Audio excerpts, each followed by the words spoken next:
Pabrik rumahan yang produksi minuman beralkohol atau mikol palsu berhasil dibongkar Direktorat Kriminal Khusus Polda Sumsel. Sebanyak 46 dus yang berisi 2.208 botol diamankan dari Perumahan Nusantara, Kelurahan Karya Baru, Kecamatan Alang-Alang Lebar. Selain itu, Robi Sugara, penyewa rumah sekaligus yang punya pabrik rumahan ini diamankan petugas. Tersangka yang merupakan warga desa Sangamuba ini awalnya dipancing petugas untuk COD sehingga berhasil digiring ke Mapolda Sumsel. Segala isi rumah yang dijadikan pabrik itu melok diamankan petugas. Untuk peredaran yang campurannya cuma terdiri dari banyu mentah sama alkohol ini, mulai dari Kota Palembang, Indralaya, Muarenim, Prabu Mole, Batu Rajo, bahkan sampai Bengkulu. Selama 5 bulan produksi mikol, omsetnya pun lumayan, bisa sampai puluhan juta rupiah juru seminggu.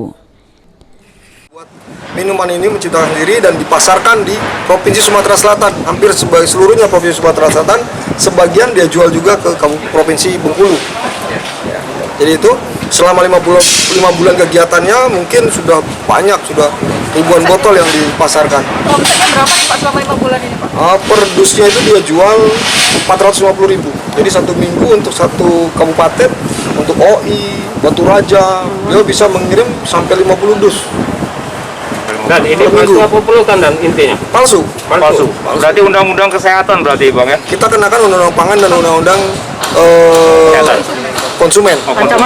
Ancaman 5 tahun untuk konsumen. Bahannya terbuat dari apa dan ini? Bahannya sementara menurut informasi saudara Robi yang kita belum juga mengecek secara laboratoris bahwa isi kandungan ini hanya air dengan alkohol. Tersangka dikenakan ke pasal 62 ayat 1, junto pasal 8 ayat 1 huruf D sama F Undang-Undang Nomor 8 Tahun 1999 tentang Perlindungan Konsumen, serta pasal 140 junto pasal 86 ayat 2 Undang-Undang Nomor 18 Tahun 2013 tentang Pangan, dengan ancaman hukuman penjara 5 tahun atau denda paling banyak 4 miliar.